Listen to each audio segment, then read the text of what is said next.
It's all about CIO of the Year Award 2025. And in this episode, we got Kurt De Ruwe from AkzoNobel. Looking forward.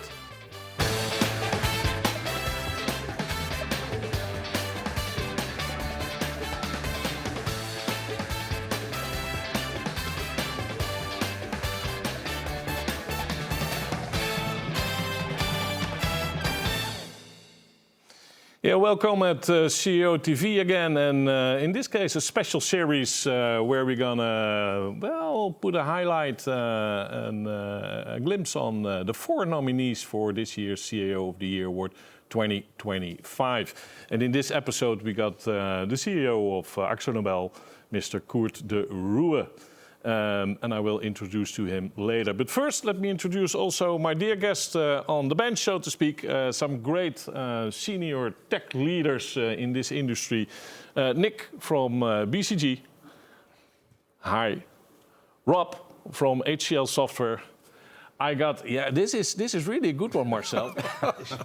Because I always said 𝗬𝗲 or 𝗬𝗲, right? Yeah, but it was not the case. It's TCS. Yeah, it is. We know each other for so long already. It's good to have you here. Thank you very much. And a very seasoned, ladies and gentlemen.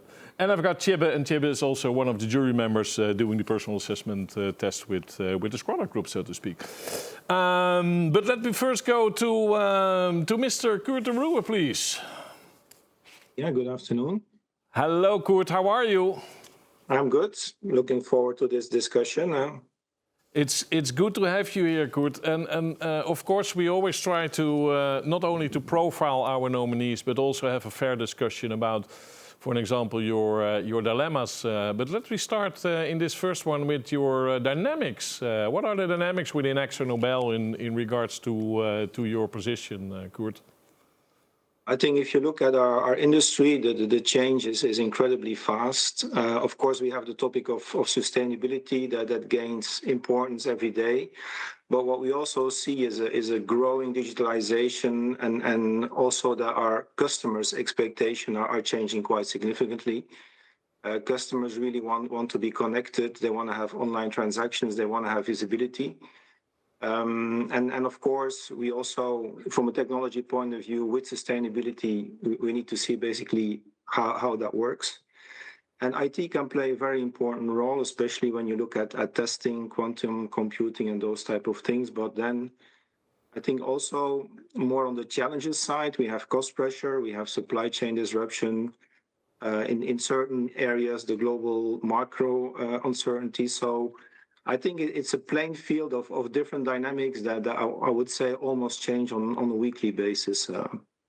Right. So never a dull moment, I guess, Kurt, in this case, right? No. Never a dull moment. Yeah. Nick, recognizable what Kurt just mentioned in terms of what kind of trends we all see happening here? Yeah, absolutely. And I think AkzoNobel is also, it's a beautiful company that is, as a chemical component, of course, of the creation of paint, but also a retail component, sort of selling it to that part. So it's, I think, on top of all of the things that Kurt is mentioning, there are also 2 types of industry dynamics he has to deal with, and the whole supply chain integration in combination with resilience. That was a topic I haven't heard so far, but how do you build a resilient company from a supply chain perspective and an IT perspective is maybe a trend that I would add, particularly because Akzo is acting in those into those industries. Yeah. Right. So, and how hard are those changes to manage at this stage, Kurt? Because it's, as you reflected already, it's a constant one, right? I think for the moment, it's, I would say, more focus on the short term. What can we improve? How can we improve our margins? How can we improve our top line? A big focus on productivity, short-term productivity. So I think it's really playing very fast, acting very fast. And when we make changes or when we do projects, it's all around what can you deliver the next month or the next quarter. So I think for the moment, projects that have a year, 2-year horizon are deprioritized. So there's a lot of focus on the now and tomorrow. Right.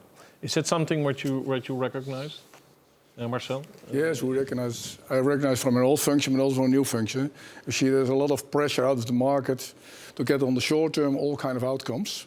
And I like that from AkzoNobel because Kurt is pushing us in that direction. So long stories, building up stories is not what he wants. He wants to have results on the table because that's important to get it and to get Akzo in the right direction. Right. So let's do a little glimpse about AkzoNobel, ladies and gentlemen. We all like to surround ourselves with things we love. We like to bring joy, passion, and excitement to our lives. We like to add style, color, and a sense of well-being. We pour all of that into every tin of paint we make. And we've been doing it for more than 200 years. Always advancing, always innovating. So that we can bring surfaces to life.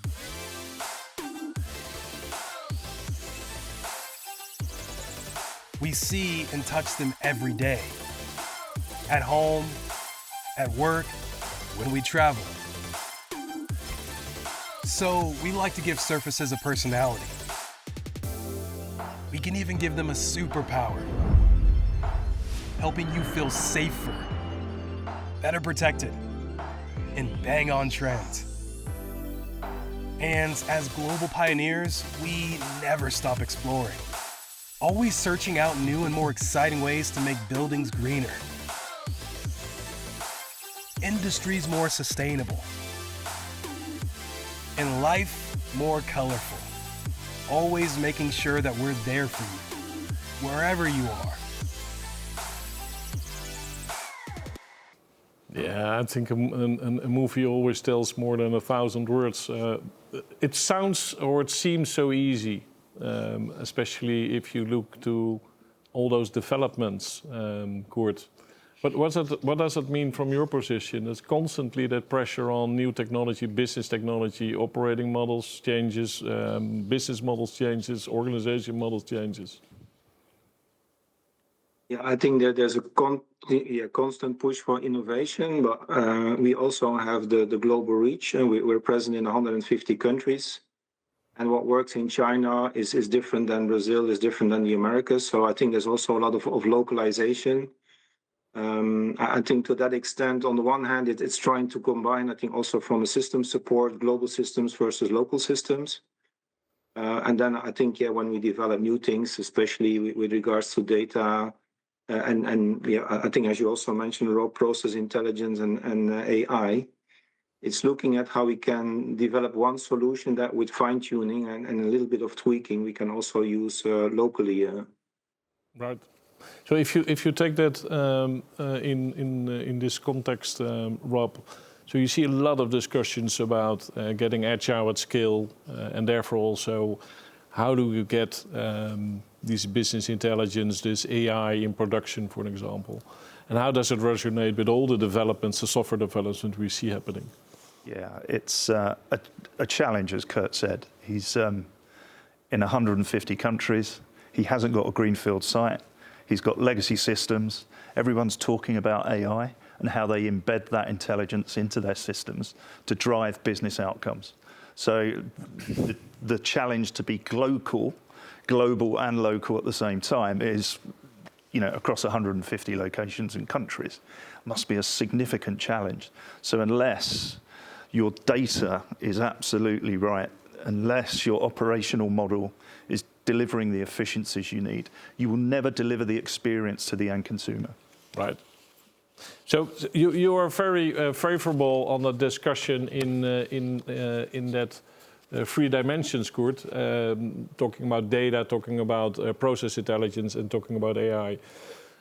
So what do you foresee here in terms of what kind of trends, what kind of a vision do you have here?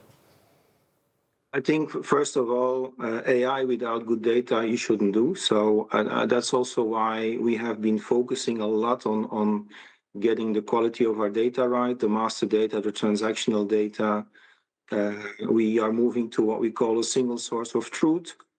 We have standardized KPIs because, like, as you may know, for instance, 𝗬𝗲 determines the bonus of some people, so they may have different tweaks in how the KPI is calculated. But when you use a language model, there can only be one OTIF. So also here we have been working really on standardizing and agreeing on standardized KPIs. But I think process intelligence is a really important one, because I think initially we looked at moving to S4, but that would have been a 5-year journey. So now it's all around what can you deliver the next month, or what can you deliver the next quarter. And with process intelligence, you really identify the weaknesses, you identify the opportunities. And then with AI, especially now with agentic AI, you can solve them. And since last year, we started really developing all kinds of use cases. So we have moved way beyond the experimentation. We have in several areas, several cases. And that's now what we try to accelerate and really speed up. Right. So Nick, how important is that free angle that Kurt just described? Super important. And for me, it all starts with data and your data foundation. I think I completely subscribe to what Kurt is saying. AI without good data is not a good idea. We won't recommend companies in doing that. On the other side, one-time fixes of data also don't work. So you need to come up with a governance and a mechanism to put the ownership of data at the business, educate the business what the importance is of having good data, and really make sure that you build it up into a good data governance pyramid. That's underlying in the process intelligence and the AI that you've mentioning. The point that I really take away from that is really focus on having your data right. Right. I can imagine, Rob, that this is also a big push on your roadmaps, right? Like vendors such as yourselves, it's HCL software, right? Yeah. To Nick's point, if you start to experiment with AI without data model, data governance, and then an ongoing ability to observe what's going on, and then make that secure, compliant, and trusted, is a major challenge for any organization. Right. And how does it shift your position here as, for an example, TCS, Marcel? Is if I hear Kurt talking about this, is a constant pressure on the short terms, right? But also a constant change in how do you, well, for example, make your choices about X, Y, Z, right? Constantly. Yeah, if you look from a perspective of technology, supplier from our side, we are pushing constantly from India because a lot of people on AI. It's for us the most important thing in this moment. It has a high priority, even on top level of CEO. And what you see is that if we have this push to the market, then data is of ownership of the business organization itself.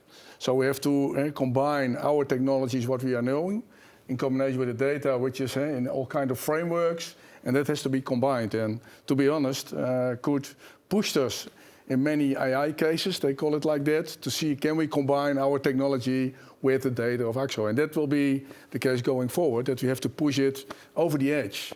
Because if you see it from a normally standpoint, okay, this is the end, but Kurt is pushing us one step further to get it on a level of innovation. And I think that's good. After the innovation, production will be there. And that's something we're pushing our organization again. And that gives the best opportunity also for him in his business environment. Yeah.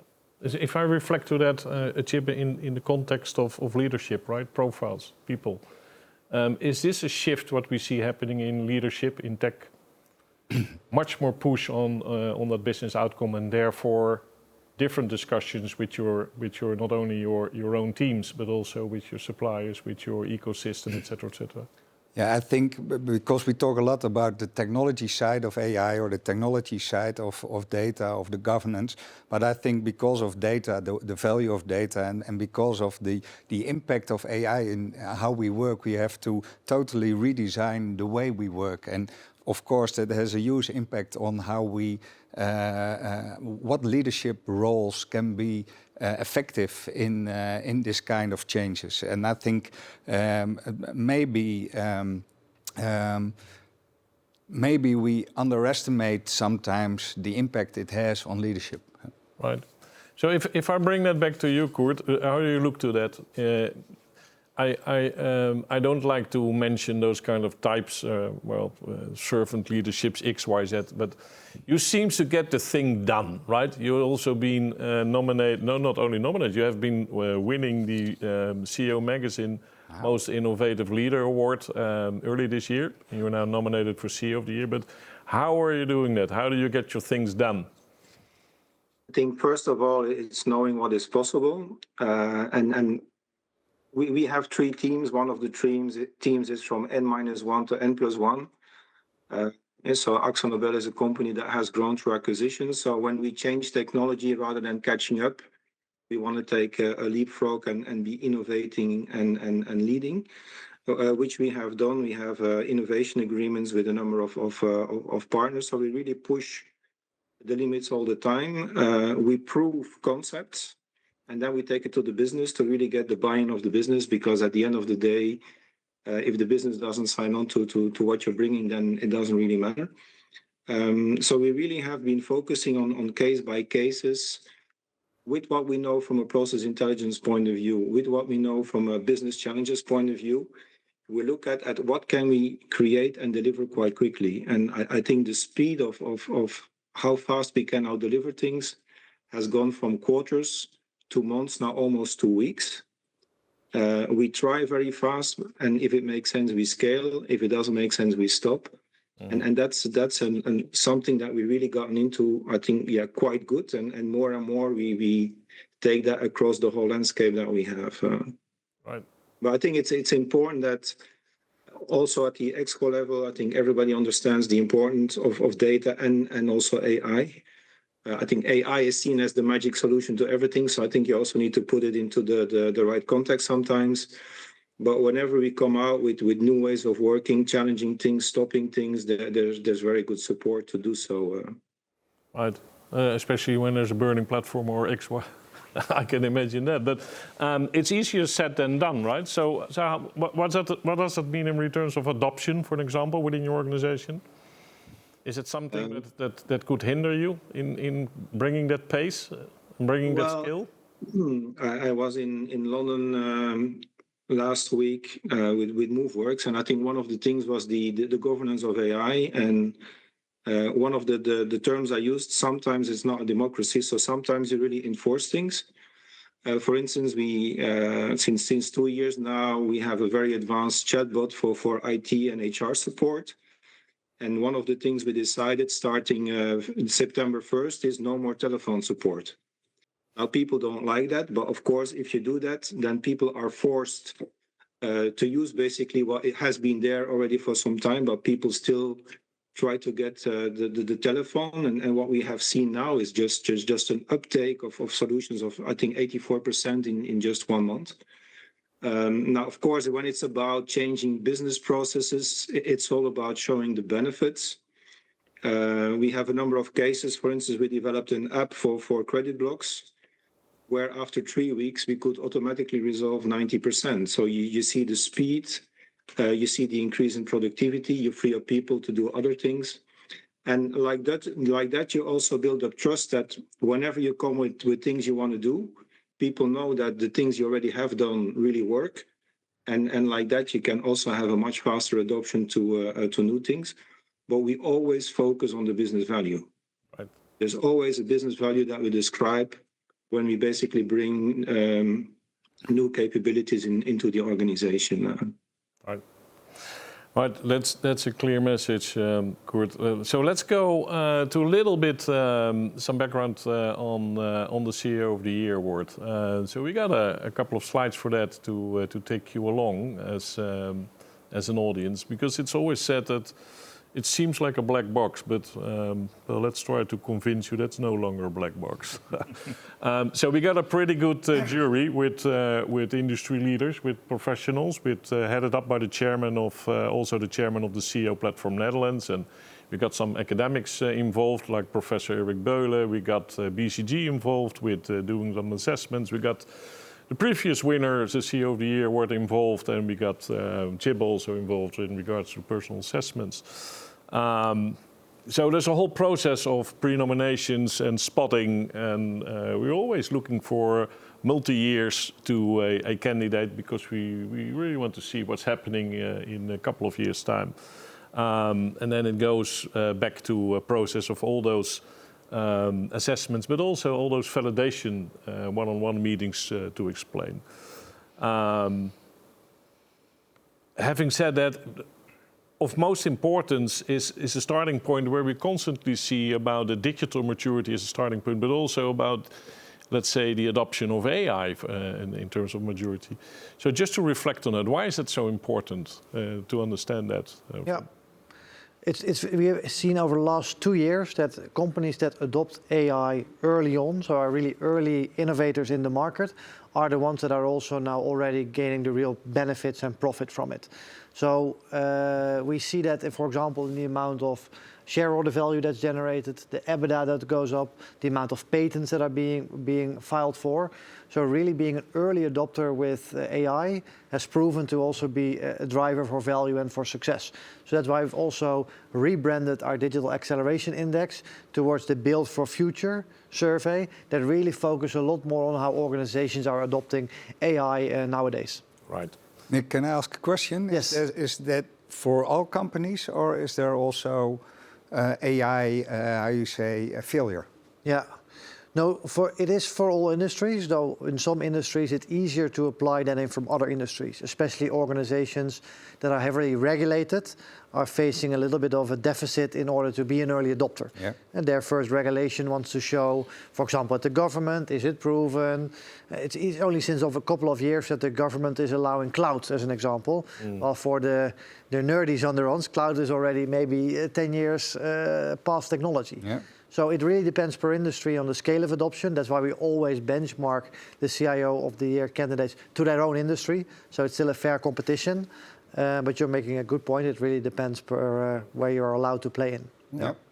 So the cliffhanger would be, so what does it mean in terms of AkzoNobel? Do we have a cliffhanger?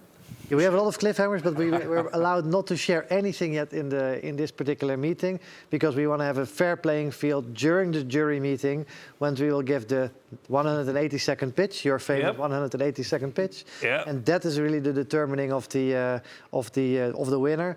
So we do see that the industry we do 2 types of industries for Akzo, as I shared before. One is chemicals and one is retail. So it is a double industry setup.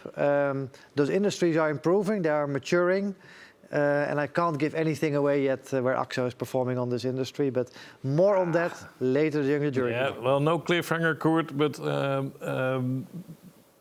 next thing, we do that assessments, that personal assessment, that profiles, right? Yeah, of course. Why is that such important?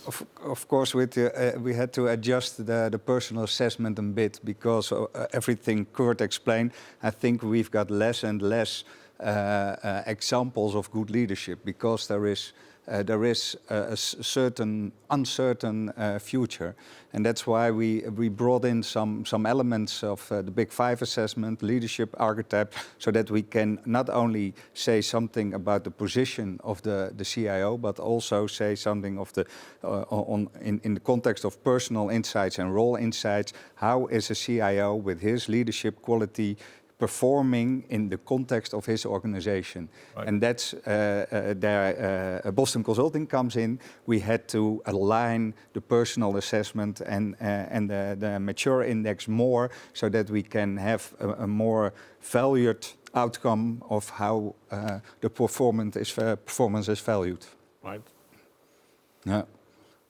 And that means that we also take a community view by the board of the CEO Platform Netherlands. We do a peer-to-peer view with what we do as 𝗬𝗓, and we do a stakeholder management view by the jury members.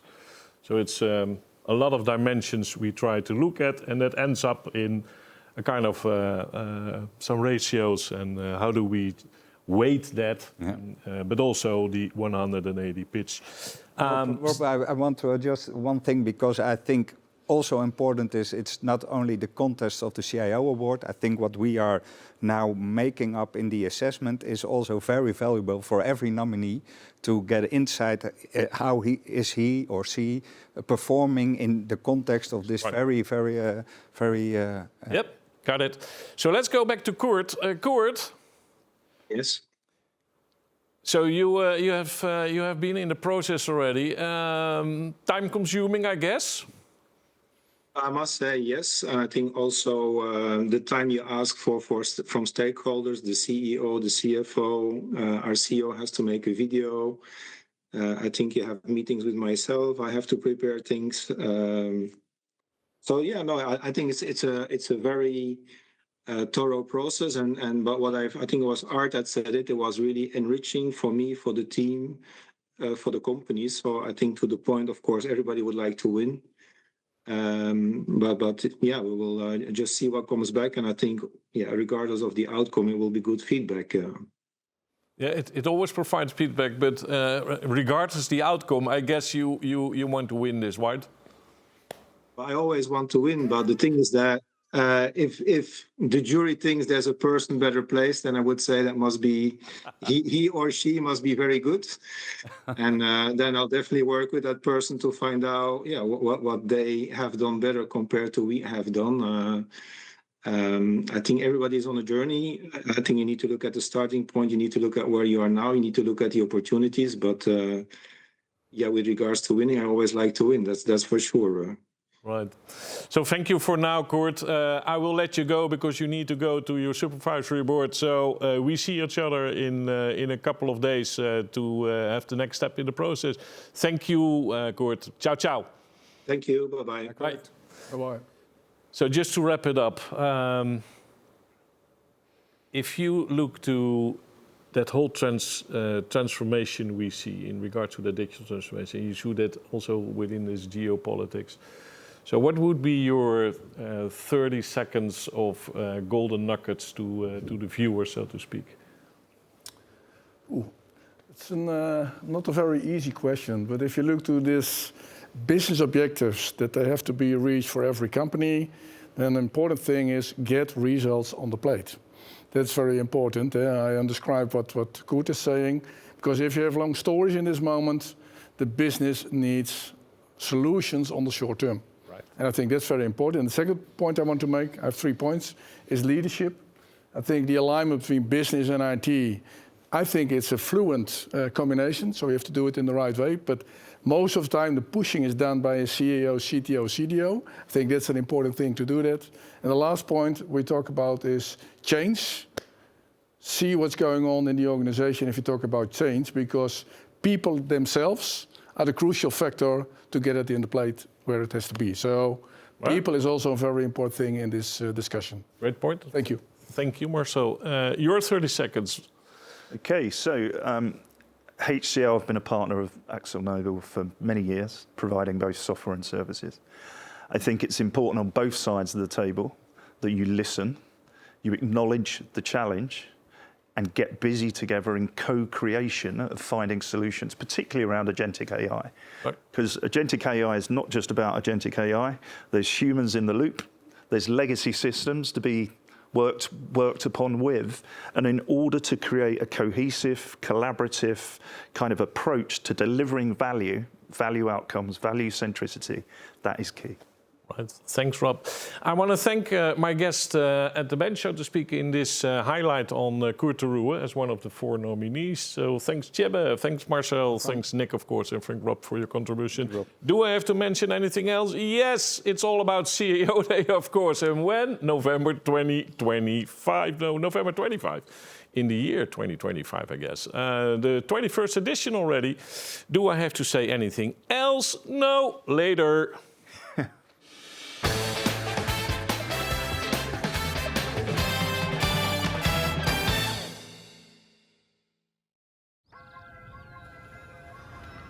To a country built on belief.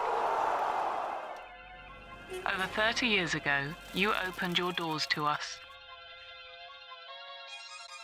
Since then, we've worked together, raising the game on land, water, and air.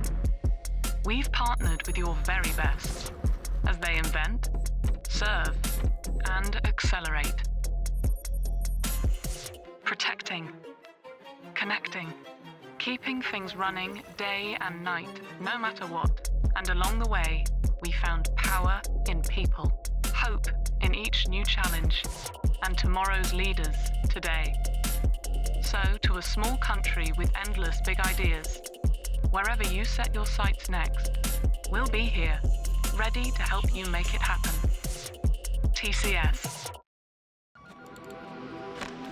Look at all these systems and applications. Disparate, disconnected and complex. Meet 𝗬𝗓𝗏 Universal Orchestrator. It's a powerful, unified force that orchestrates your entire ecosystem. Unleash a universe of orchestration scenarios for any business and IT processes, from supply chain to finance, integrating your cloud and on-prem applications into a non-stop business execution. With its active-active architecture, keeping everything smooth and always on, come rain or peak loads. And here's the coolest part of Uno. Introducing the Uno AI Pilot. Need to create an insurance claim process? Done. Uno accelerates your time to market. Picture AI agents that don't just assist, they take action. What's next? Whatever you want.